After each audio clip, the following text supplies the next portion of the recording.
and I want to send this off to somebody. No problem.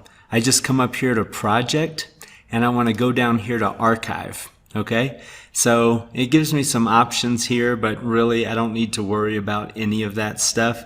Let's just leave it exactly as it is. File name, and I'll call it, send, because I'm going to send it to somebody maybe.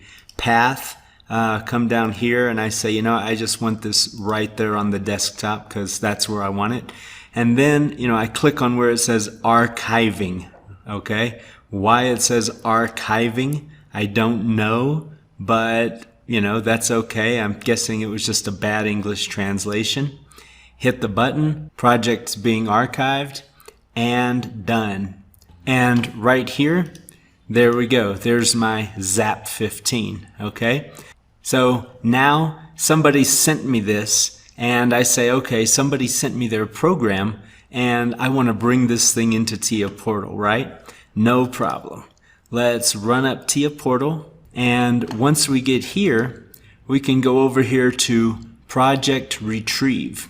Do you want to retrieve an archived project? Yes. And now let's go to the desktop, and here we go. Now we can see our send.zap15, and let's go ahead and open that. Browse for folder. So where do we want this to live? We'll just go ahead and say make a new folder there, and I'll call it send because that was the name that I gave it whenever I created it. Hit OK, and there we go. Just like that, it's done.